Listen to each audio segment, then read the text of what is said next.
Welcome to the Champions League betting blueprint. We are in the round of 16 as we wind that long and unpredictable road to Wembley. Gareth Wheeler with you. Joining me are the experts themselves, Jake Osgathorpe. Jurgen Klopp might be leaving, but Andrew Beasley's going nowhere, thankfully. Have you got over the news yet, Andrew, that your beloved Liverpool are losing their manager? No, not really. I've only just stopped wearing a black armband every day, and as the period of official mourning has drawn to a close. But I don't think I'm ready for that just yet. So hopefully we can, we'll have a lot to talk about ahead of next season. But hopefully Liverpool can finish this season well, and we'll see how that goes. But obviously we're not going to be talking about them today, unfortunately. I need Pinnacle to start up a Europa League blueprint, and then maybe we can talk about them. But until such time, we'll have to focus on the lesser competition, the Champions League. Yeah. The Liverpool quota has been reached for this podcast. So there you go. Who knows? Talk to people. You know people. I know people. We'll see if we can get the Europa League betting blueprint fired up. Look, only a few surprises through the group stage, which is now well in the rearview mirror as a new format is coming to next year's competition. The likes of Manchester United, Benfica, AC Milan made way. And now we're left with a round of 16 that maybe lacks those marquee ties that you always love to see in this competition. But I'm sure that some intrigue will play out. Over the course of this podcast, we'll go through the round of 16 matchups and go through some potential sides that there might be some value in terms of making a more longer-term play as well. Jake, we'll start with you in terms of the round of 16. You know, it just had to be that the reigning champions in Manchester City probably get the most straightforward, easiest draw in the round of 16. There should be some competitive ties. That one aside, what sticks out to you in the round of 16? Yeah, I mean, like you said, we're kind of missing that real big, the big draw tie. There's usually one, and we thought that given there was, especially the likes of PSG that finished second in their group. We thought maybe we might get an early Man City PSG kind of tie, but most of it looks pretty straightforward. I think there are two ties that catch the eye just from a, I guess, storyline perspective. You've got the Diego Simeone derby, Inter versus Atletico. I think that could be a really interesting game, tie with over two legs. Plenty of cards, maybe not too many goals, but I do think that's going to be a very feisty two matches. And then the other one is obviously the Diego Maradona derby, Napoli against Barcelona. And again, this would have had such bigger impact from a neutral's perspective if Napoli were in the form they were in last season, because then there was a real potential for a scalp. But as we head into this tie, I mean, Barcelona are not playing great themselves, but Napoli with former Watford manager Walter Mazzarri at the helm are not looking great either. So had this been last year's Napoli, I think we would have been set for a very, very good tie. The rest of it just looks a little bit humdrum, really. Bayern Munich at Lazio, this should really progress comfortably. Obviously, you mentioned City get the easiest draw in the entire competition. Although Copenhagen did beat Manchester United, so you never know. I think overall, I'm probably looking forward to the quarterfinals more than the last 16. And of course, everything will be redrawn after that, and you'll probably get mundane and straightforward once again. Andrew, what about you? What stands out to you? Yeah, I mean, obviously pretty similar to Jake. It's not the most inspiring draw that we've ever had. I mean, one other tie which looks interesting purely from a predictive point of view, PSV against Dortmund, I think it's a really tough one to call. So I think it's interesting from that perspective when a lot of ties are fairly one-sided. But clearly, I don't think anyone's going to be too excited about the prospect of watching PSV against Dortmund. It's just an interesting tie, more than one that's likely to sort of capture the neutral fans' interest or anything like that. But as Jake has alluded to, I think we've got a lot here that look relatively one-sided, and it might be it looks likely to be the quarterfinals before it gets really interesting. All right, so just before we get into the specific markets surrounding the round of 16 ties, who to advance, and start looking at the first leg specifically, any chance for an upset to be sprung here? I know that we're expecting it to be straightforward, but Porto have a history in this competition of springing upsets. They play Arsenal. As you mentioned, I think both you mentioned, but Jake, you specifically, Some of the powerhouse sides, the Barcelonas, they're not playing great football right now. So if you're going to look for an upset, where would you be casting your eyes, Jake? For me, I would be looking at potentially Sociedad against PSG. I think they're maybe a little bit underestimated. They're a really solid team, defensively very good, and they have quite a lot of quality in attack. They're missing a couple of players, or they have been the last month due to the Asian Cup in particular. So I think they could push PSG a little bit closer than many might expect. PSV, I think that they could progress past Dortmund. Again, I don't know if that comes into that upset category because it probably is on name, isn't it, in terms of stature of club.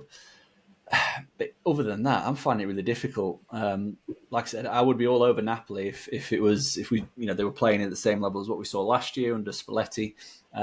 Porto, probably potentially the only one I could see pushing Arsenal close. Obviously, Arsenal, similar to last year when they were in the Europa League, just a step down, but they're in the midst of a title race. They've got sole focus trying to win the Premier League. Obviously, this is different. It's the Champions League as opposed to the Europa League, so they're going to want to go far in this. But Sporting Lisbon did knock Arsenal out of the Europa League at was it last 16 of the quarterfinals over 2 legs.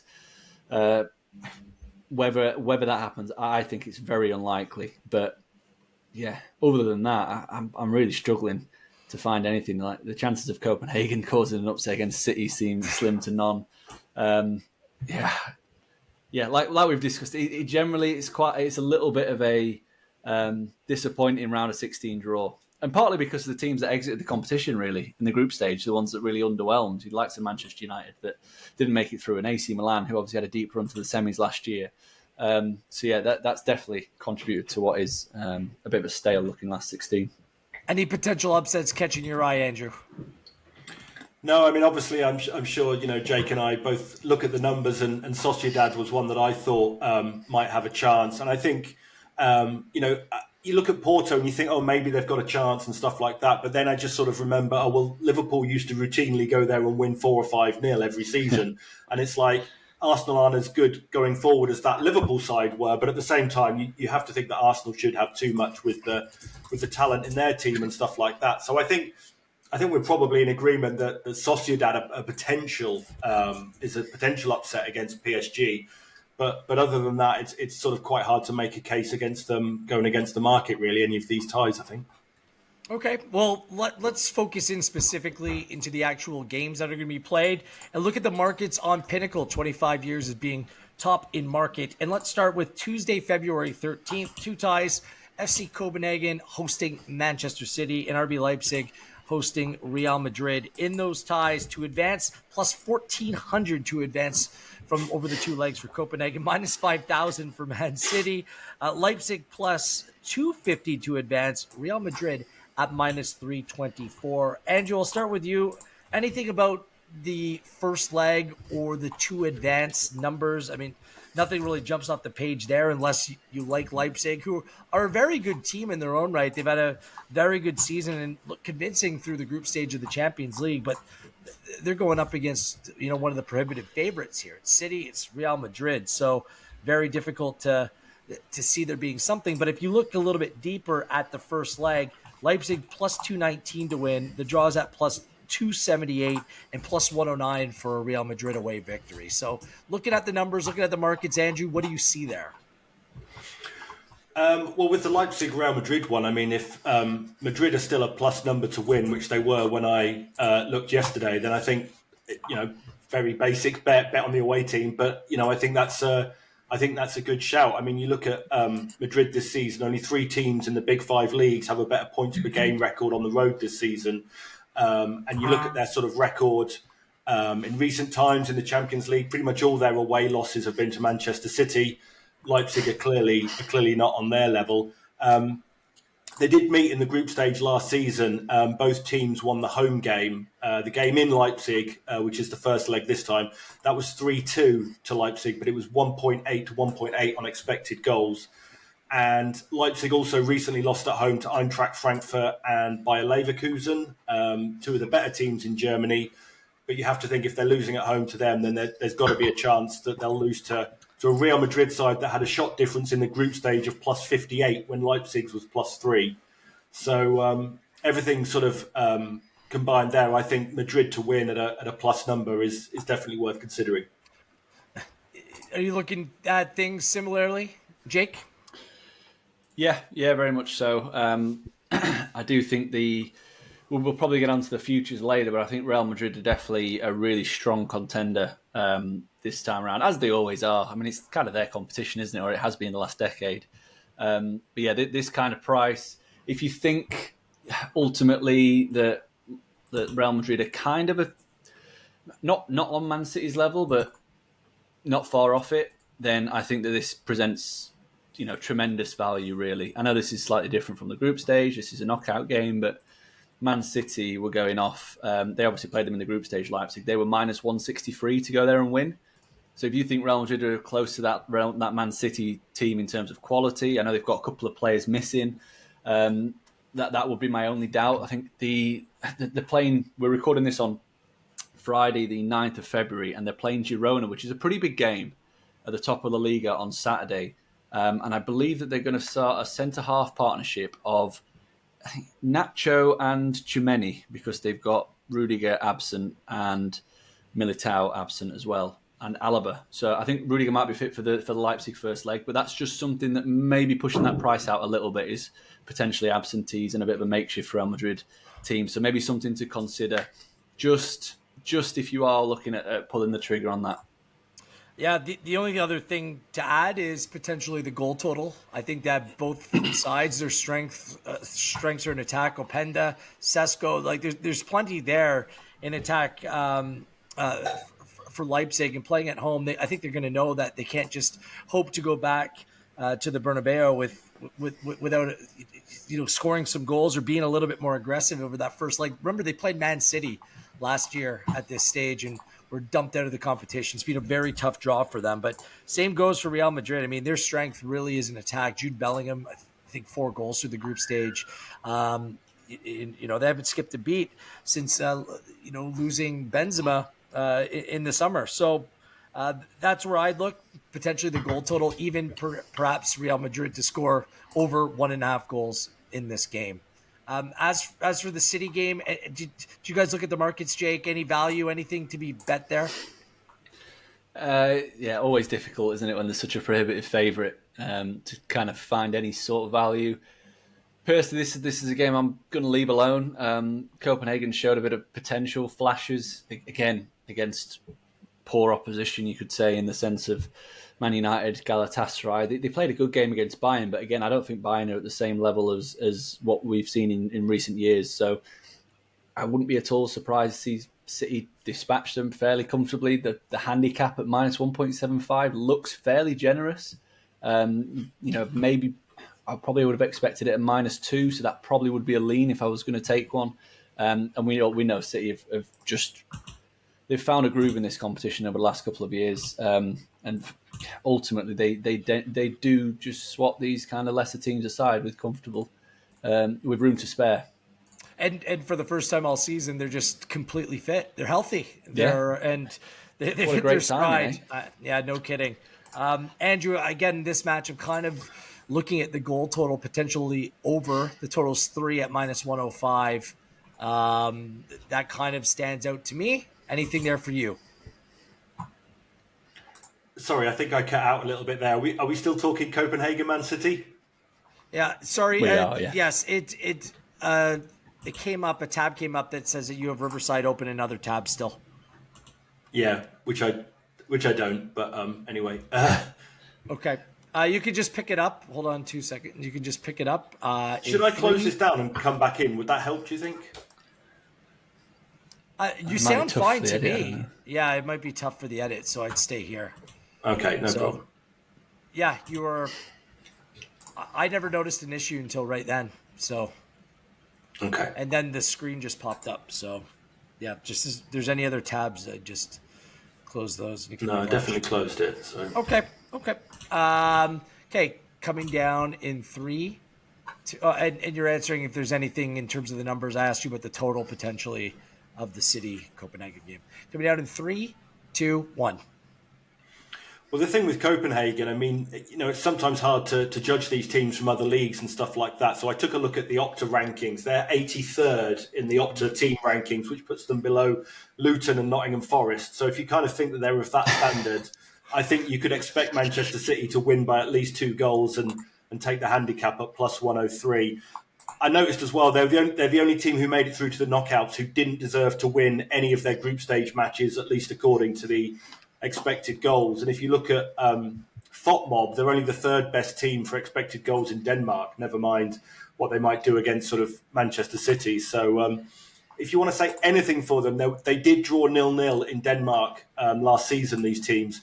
But Man City did have Sergio Gomez sent off after 30 minutes. So assuming that doesn't happen, I think we can be confident that they'll score a couple of goals and they should win easily enough. It's a decent reference point. They played Bayern Munich to a goalless draw as well. Parken, it's a difficult place to play. I know it sounds cliche, but it's a lively atmosphere. There's something to do with it, and I think that referencing that City game is a decent one. Remember, City against Leipzig last year played it tight in the first leg. What was it, 8-0 in the second leg? It's just 7-0. So we'll see if they manage that. The only other thing to mention is that Copenhagen, they've not played a competitive game or a really competitive game since December. They have a long winter break in Denmark. They have a couple of friendlies early January, and then they're into something called the Atlantic Cup, which I don't know anything about, but it doesn't seem very competitive. The score lines that they've put up, 5-4, 3-1, 2-1, that seems to be almost a warm-up for this. And I don't know, the City just found that grind, found that groove, playing every other day. I definitely worry for Copenhagen.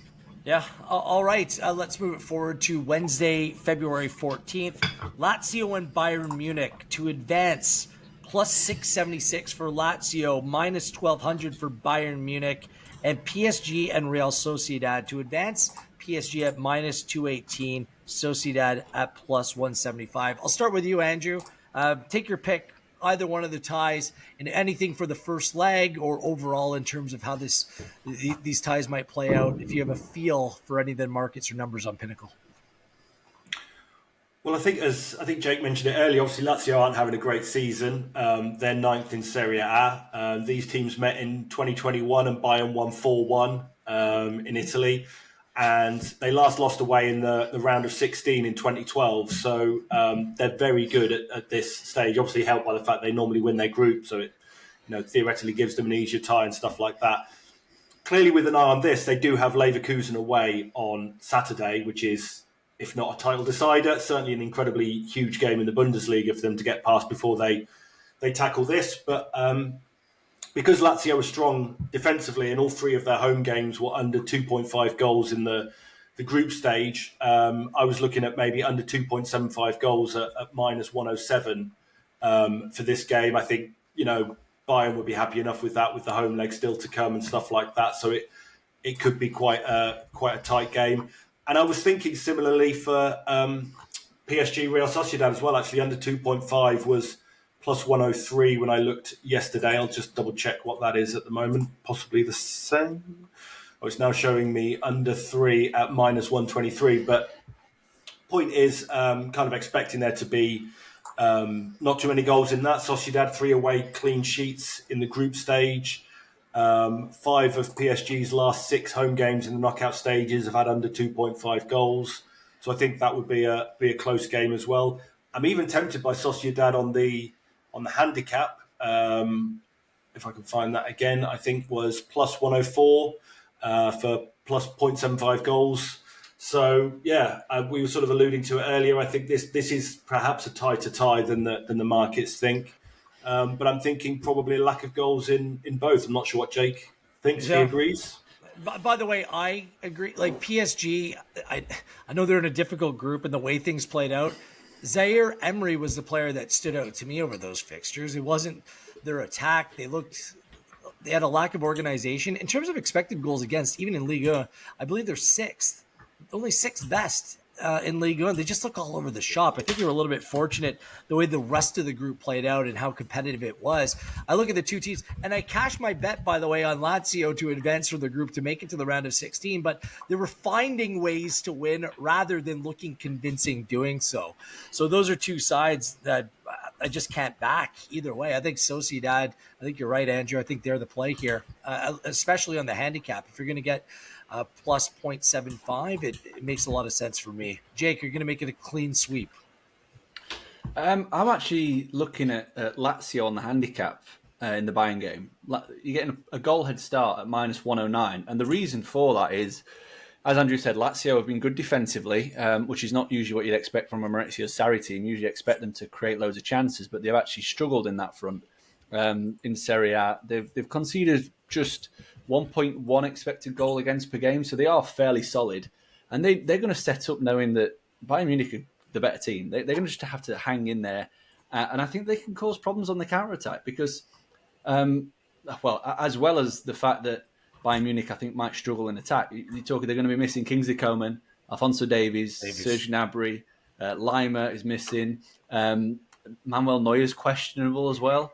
So they're missing some key players, and they're currently starting Matthias de Ligt and Eric Dyer at centre-half, which I think Upamecano might be back fit for the weekend's game, but still, there's a little bit of uncertainty there, and especially with the way in which Bayern just in general have looked defensively. I think Lazio can get a goal, in which case I think the handicap line on that looks pretty good to me. And like you said, it took some serious heroics from the goalkeeper in the Atletico Madrid game, didn't it, to get a point in that one? So like 97th minute equaliser from the goalkeeper, which was a sensational moment. But I wouldn't be surprised if it was similar. If it was 1-0 going down the stretch and Lazio managed to nick a goal.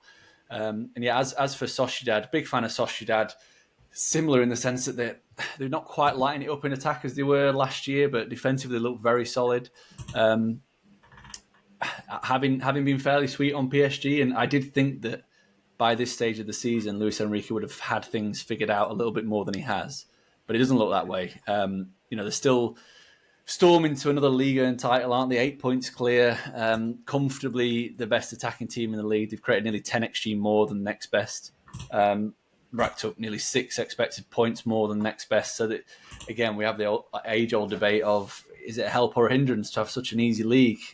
Obviously, you get later in the competition, you can rest your players in the league and play them fully fit for the Champions League, but also you're not playing against competitive teams week in and week out. So is that tit for tat kind of argument? So I definitely will be with you guys on siding with Sociedad, whether that be in the tie or whether that be in keeping it close in Paris. Yeah, Sociedad only 2 goals conceded over the group stage. I'm backing Sociedad to win this tie, to advance.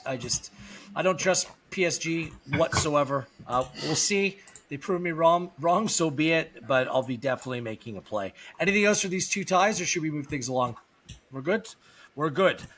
The week after, February the 20th, PSV and Dortmund. It's the tightest fixture based upon what the markets are suggesting. Plus 110 for PSV to advance, minus 139 for Borussia Dortmund. Inter and Atletico Madrid will be played the same day. Inter minus 145 to advance, plus 119 for Atleti. Andrew, I'll start with you. Go whichever direction you like, PSV Dortmund or Inter Atletico Madrid. If I take PSV Dortmund, I think Dortmund to win at plus 223 seems like a huge price, and you can get them at plus 102 with a 0.25 head start on the handicap. That to me seems like a ridiculously good price, really. PSV obviously are having a very good season. They're running away with the Eredivisie, I think I'm right in saying. 18 wins and 2 draws from 20 games, so they've got no issue with their league form. Their goal difference is nearly the same as their points total, which is pretty sensational. It's incredible. They are 54 and 69 points. They have 69 goals scored and 9 conceded. That's it. They're first by 10 points in the league. Incredible. So as much as they're very clear, they're doing really well in the Eredivisie, I just sort of look at their group stage form. They drew with Sevilla and Arsenal. They beat Lens 1-0. They weren't hugely convincing in those matches. And Dortmund have only suffered 1 away loss, which was 2-1 at Stuttgart, who are third in the league. So I think their price for a win, be that straight or with the handicap, looks really good. Jake? Yeah, I was initially looking at getting PSV on side, but I think they're a bit short in this match odds for the first leg, at plus 107. I do think again, it's similar to the PSG argument, isn't it? The fact that they're so far clear, they can really prioritise this, what is a very winnable tie in the Champions League against a Dortmund team that aren't the same as of yesteryear. We've got a fairly comfortable game at the weekend to PSV, and in the weeks leading up to this Dortmund game. Dortmund are just in a scrap to get into the top four in Germany, so they can't afford any kind of rest. The positives for Dortmund is they will have Sebastian Haller back after the African Cup of Nations, who could be winner of the African Cup of Nations, obviously playing in the final. I'm leaning towards Dortmund on the handicap. They've shown away from home in the Bundesliga, as Andrew said, they've lost just once, which was against a really good Stuttgart team. I'm not sure if PSV are quite at that level, and the underlying process that Dortmund have put up in those games, 2 expected goals for per game, suggests that they could easily go to PSV, score once, maybe even twice. They're a very, very real threat on the counter-attack with the pace of Adeyemi. Obviously, they've got Sancho in the mix. I think he can play. I don't think he's cup-tied. He's been registered, Yeah, which is definitely a bonus. Obviously, Daniel Marlin as well, who can cause some problems. I think, is he a former PSV player? Or was it Ajax? I feel possibly. Like it's... But either way, they've got some serious... Yeah, he was a former PSV player, so he's going back there. So I think there's enough in Dortmund, and just the way in which they navigated such a tough group to finish top. I think I don't think that the bookmakers and Pinnacle in particular with this price are respecting how difficult that was. They were massively underestimated. Nobody had them. I think they were priced as the least likely team to win the group, and then they went and won the group. So I do think that we need to put a bit of stock in that. And I'm with Andrew. I think that maybe taking the big price on a win, taking the price on the handicap at plus 102, that'd be the way in for me. Yeah, I think it's a step up in class for PSV here. Absolutely. They have a lot of North American players I'm very familiar with. Tillman, Lozano, Dest, Jimenez, who leads the line. But I think they're all good players, very good players. But this is going to be a step up, a true challenge. I think there's value in the number 2 advance for Borussia Dortmund, that second leg playing at home. Remember, in that difficult group that they played in with Newcastle and Milan and PSG, they only conceded 4 goals. The expected goals against was a lot higher. It was right around 10.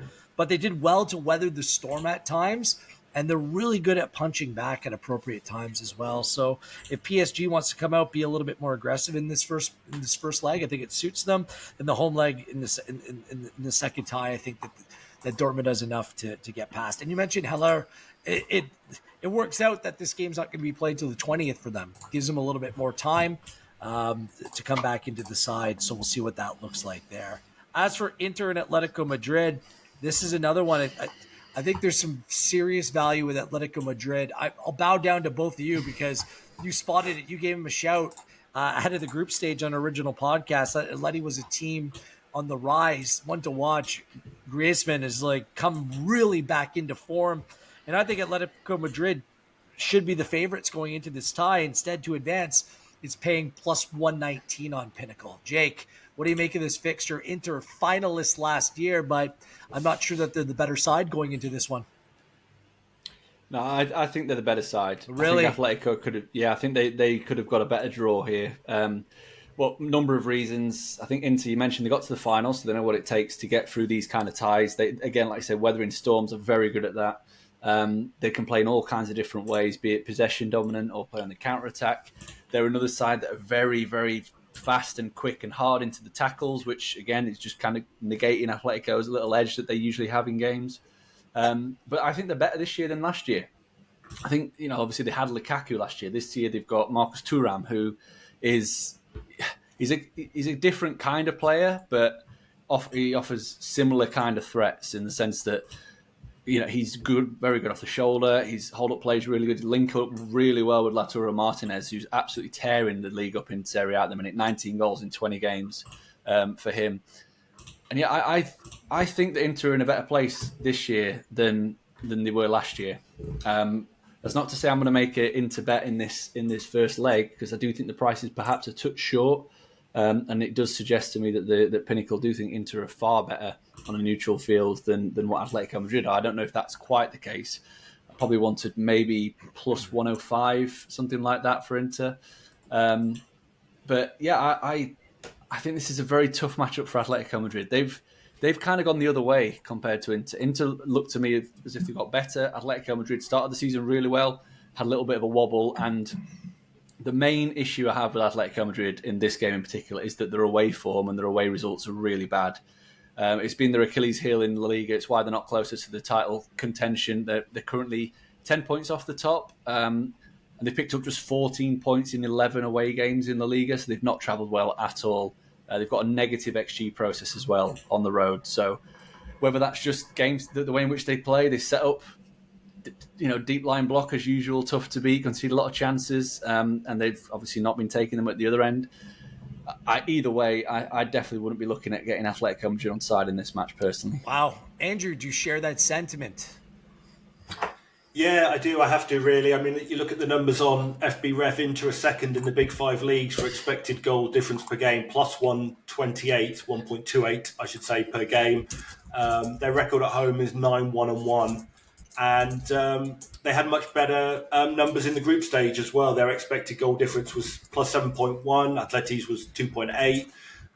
Inter 13 on expected points, Atleti 9. They sort of had broadly similar groups in that neither side had another sort of big team in there.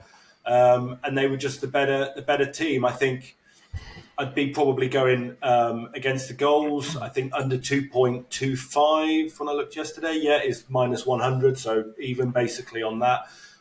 I think both teams reasonably would be happy with a low scoring game. Atleti drew 1-1 at Lazio in the group stage, I think, and it'll probably be something similar. But I'm with Jake that I think tough tie for Atleti. I think Inter will get through. Maybe it's just me. I'm not as convinced in Inter. Like now they just win every game 1-0. I think that's difficult against a team like Atletico Madrid that showed a lot more in attack than typically they have in the past with Simeone. Like they scored 17 goals in the group stage. Yes, they were in a group with Celtic. I understand some of the competition, but they look much more of a complete outfit as well. I like Atleti in this tie. I'm going to go against the grain here with you guys.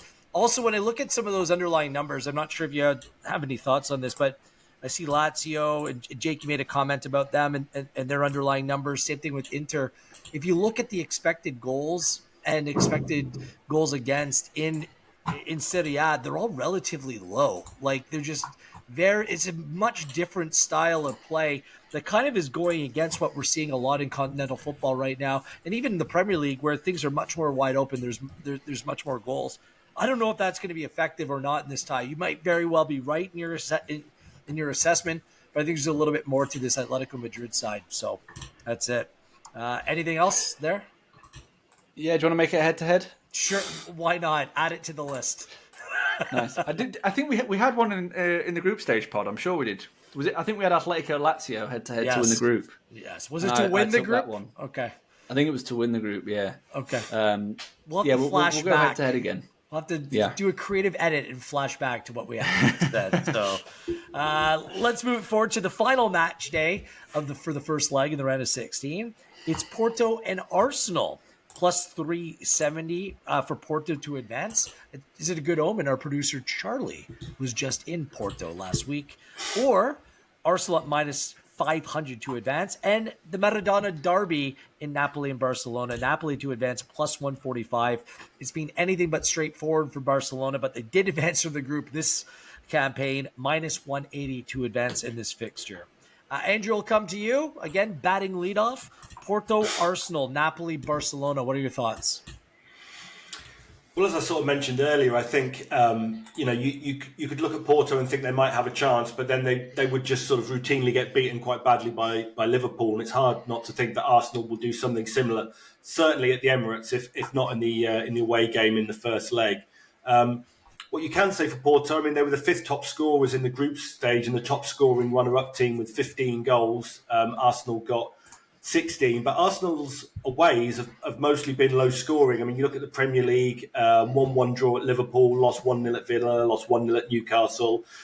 Even some of their wins against the weaker sides were only 1-0 wins as well. Crystal Palace, I forget who else, but basically very few goals in Arsenal's away games this season.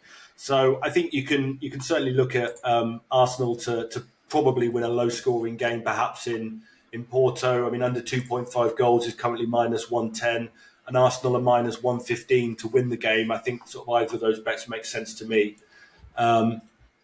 And in the other game, I mean, Napoli very erratic this season. They haven't won 3 consecutive Serie A matches yet. They're 7th in the table. Their home record is 5 wins and I think it's 4 losses. So the teams met in the Europa League last season. It was 1-1 in Barcelona's first leg and then 4-2 to Barcelona in Italy in the second leg. Obviously, Napoli probably focusing a bit more on the league to win that title for the first time in so long. But yeah, not really sure how to call that game. Both teams not as the same level they were last season. So I probably wouldn't be making a play on that one. But I think Barcelona probably win the tie. But beyond that, I'm not too sure. What about you, Jake? What's your perspective? I definitely would be looking at goals in the Napoli-Barca game. I think that could be one of the ties, or one of the first legs anyway, that's very high scoring. The line's at 2.75, you're getting minus 113 currently for the over. I think that's definitely going to go close. Just the way in which Napoli play in general. Obviously, they've had their struggles this year, but 7th in the league currently at the time of recording. They've racked up 40 expected goals and scored just 32 times. So they've underscored and they've conceded more than would be expected. So there's a little bit of regression probably going to come their way at some point.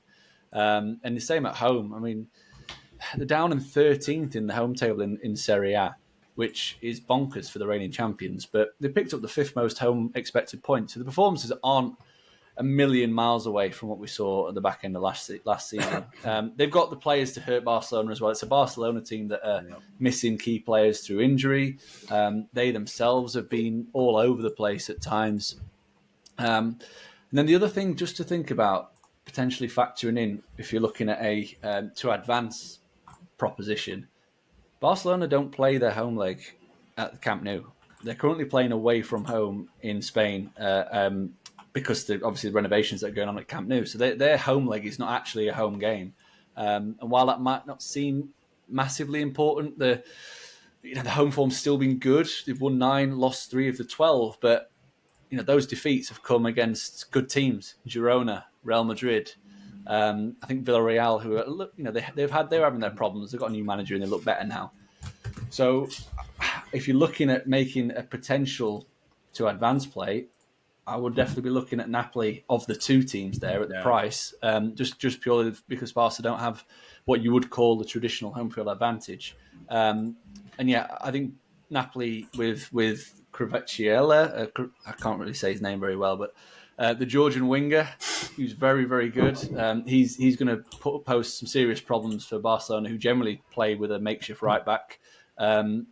Obviously, Victor Osimhen, who is need to get him going. Opportunity to need to he's get got him a great going. opportunity to flaunt himself to Europe, hasn't he, against a big club like Barcelona? Yeah, I think they've got enough to cause problems, and they'll know the importance of this first leg. If they level going back to Barcelona, I know it's still not a home game, but if they're level going back to Spain, I think that could be a bit of a problem for them. And yeah, Barca have got some serious injuries, as I mentioned. So I'll be looking at the overs in the first leg and probably Napoli to advance. Yeah, I'm aligned with you on this one because the players that Barcelona are missing, it's notable. They're conceding 5 to Villarreal, like 2 to Betis. Like they've just been shipping goals, and that the entire structure, like they don't really play because of the players that are missing, like a typical Barcelona side right now. So.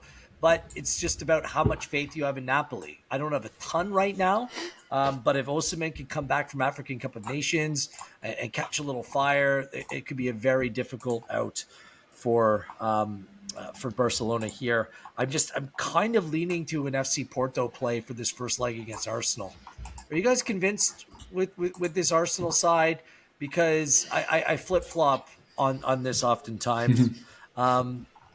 Look, like Porto might have been served by Liverpool in previous years. They also have beat the likes of Juventus in this competition and made deeper runs in recent tournaments as well. And a very difficult team to play at home. It seems like they can maybe cruise a little bit in the league a little bit, and then everything is pushed towards these Champions League fixtures. I think in the first leg at home, I think Arsenal may be too difficult overall, but this first leg might ask some questions of Arsenal, especially right now, Andrew, with the fact that Arsenal, no matter how you put it, they're right in the mix in terms of the title race as things stand at present time. And I can't see that changing here over the next 2 weeks. So am I a little bit naive to think that Porto can compete with a side like Arsenal, or could there be something there? I mean, possibly. I mean, they've only got the fourth best home record in the Portuguese league, which obviously doesn't suggest they could pose too many problems based on that. I mean, I guess, as I said with Arsenal, I mean, all their away games have generally been fairly low scoring, certainly when they've played the half decent teams. And if you're playing low scoring games, you're always at risk of coming unstuck, because Arsenal probably aren't going to score that many goals over there. So I don't think it's a ridiculous shout, but you're not swaying me away from Arsenal to win this one. Okay, Jake, anything else? No, I definitely wouldn't be making a pro Porto play here. They did a good job in the group getting out of that, but they've got some problems, and I'm just looking. I know it's difficult to kind of quantify whether this thought path gets comes into play, but just looking at the schedule, the second leg of this game obviously is at the Emirates. Arsenal then play Chelsea like 3 days later at 12:30. So if you ask Mikel Arteta what would he prefer, he'd probably comfortably win the away leg, play quite strong in the away leg, rest a few lads in the home game, get through comfortably, and then we're fit and firing ahead of that Chelsea game, which is a 12:30 kickoff on Saturday. So, if you believe in that kind of thing, then Arsenal's price at -115 is definitely value. And again, Arsenal aren't close to the level of Man City. Well, not close enough to suggest that they should be the same price. But if Man City were playing away at Porto, you'd expect -150 minimum. And again, Arsenal aren't at that level, but the Premier League is very strong. It's a very strong league, as shown by the success in recent years of the Champions League. So I probably would make Arsenal closer to -125, -130, making Arsenal a value play for me to go there and get the win. Okay, so those are your round of 16 fixtures, upcoming matches. Before we go, let's take a look at the futures market on Pinnacle and maybe get some teams that you guys think can maybe make a deep run here. On Pinnacle, the futures play, Manchester City are the favorites to go on and win it back-to-back, +200. Bayern Munich at +425. Real Madrid at +500. Then the Arsenal at +550. Do any of those numbers jump off the page for you? How many sides do you believe are legitimate contenders to go on and win this year's Champions League? And are there any dark horses, Jake, that you may be considering? Well, I think the bottom five in the betting, you can probably write off Copenhagen, Porto, Lazio, PSV, Leipzig. I'd be very surprised if any of them made a deep kind of run. Then you get into Napoli, who, as we've said, they're miles away from it in Serie A. The gap at the moment for them, in terms of getting to the top four, they're currently 35 points. I guess it's only 4 points to Atlanta, so they're going to be in a fight. If it was bigger, then I would probably look at seeing if what Mazzari's kind of tactics are. Does he just sack off the league, as classic European clubs do, and then try and make a run? Because ultimately, if they hit the levels that they hit last year, they're a match for anybody in this competition. It's a big if, given what we've seen so far. And then just scrolling down again, I mean, Sociedad are probably a little bit too big in terms of price, but not to be boring, but I can't look past Man City. They're, as you mentioned at the top of the show, they're fully fit. They're rounded into form. It's the second half of the season. This is what they do. They just go on a run. And now they've got over the hump of actually winning the Champions League. They've not got that dangling over their heads. Just 115 or whatever charges. They're going to be really difficult to beat. I just look at the teams going down. I don't think it's hard to make a case for any of the teams below Man City beating Man City in a two-legged game or a final, personally. But if you're looking for value for me at this stage, I would probably go with Inter at plus 1,400. I think they should be maybe plus 800 for for whatever reason, I know they've got a tough-ish tie against Atletico Madrid, probably one of the tougher ties. But like we said, the semi-finalists last year, they were probably the better team in that final against Manchester City. Lukaku missed sitter after sitter in the second half. What else is And new? I think they've got better this year. That's what he does. So, yeah. I think they've got better. So if they get past Atletico Madrid, like, watch out. They could be on for another really deep run. I just like the balance. Like they've got such a deep squad, a plethora of different players that have got so many different qualities that they've got almost the right piece for the right position at the right time. I think they're a very dangerous team. Okay, Andrew, what about you?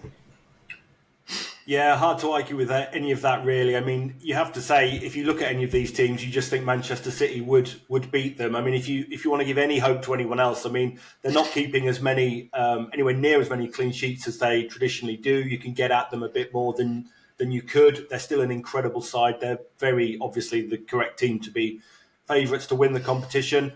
Possibly as it gets later, if they're not as strong defensively, somebody could take them, but it is very difficult to look past them. I mean, I look at it and I think City, obviously, and then Munich, and then Madrid, and then I really don't see anyone beyond that winning it. Obviously, the draw impacts that slightly once we get to the quarter-final stage and beyond, but I look at Arsenal being fourth favourites, and I mean, not to say they've got no chance at all, but I'm just not convinced that they can go all the way with their limited experience, possible relative lack of goals and things like that. So, yeah, I think it has to be City is the obvious tip, but it is probably the correct one.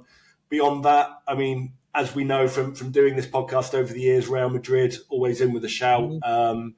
I would probably have them next rather than Bayern Munich, but really it's going to be a long way from convincing me that City aren't going to win it again, as depressing as that is for all concerned. There is only one side for my money that can beat Manchester City, and I'm going to back them again. Real Madrid at plus 500 to win it. Now, the thing about this competition is that we redraw after the round of 16, and we redraw after the quarterfinals as well. So matchup dependent, I think that Real Madrid are just about matchup proof. And the one way you can get at Man City a little bit is getting after their midfield. For me, like, they play 5-5. Jake, you and I spoke about this on EPL Insights. Like, it's Rodri, the lone man, oftentimes playing central midfield. If you bring in Kovacic or Nunez or another player, it's just not the same team. And I think it goes against Pep how he wants to play right now. There's no better midfield in the world than this Real Madrid side. They've lost defensive players. They've lost their goalkeeper. I understand that. But this is a team, if I'm anyone else in this competition, I don't want to face. The only other play I would make, and it's going in the opposite direction of Jake, because I will back Atletico Madrid, because I think they're the one team that might have a better shot against Real Madrid if they play at some point down the road as well. I'm just a fan of the way they play. I think they have the requisite dynamic in attack, maybe something a little bit more than Inter has. At plus 2,500, they will be my other play as more of an outsider. So, and look, I was looking at that Sociedad number as well. Maybe I'm just sweet on the Spanish teams for the remainder of this competition. That might be my way forward. But absolutely Real Madrid, and absolutely something on Atletico Madrid as well. The one thing I want to see for Man City is how this title race emerges here over the next couple months in the Premier League. They're going to be focused on chasing down Liverpool. They're still in the FA Cup. They played a lot of football last season. We saw what happened to Liverpool last year on the heels of playing a year when they played so much football. So it's a big demand. It's a big ask for them to go out and win it. And for City to be plus 200 and Real Madrid at plus 500, that's too big of a gap for me. And I put Real Madrid significantly ahead of Bayern Munich or anyone else right now. So that's it. Final words, gentlemen. You can build off that, Jake.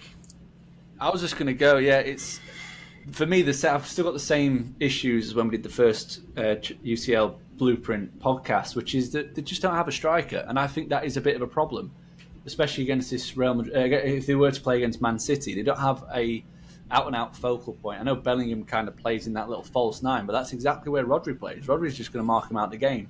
And even if he does make those runs, you've got Stones.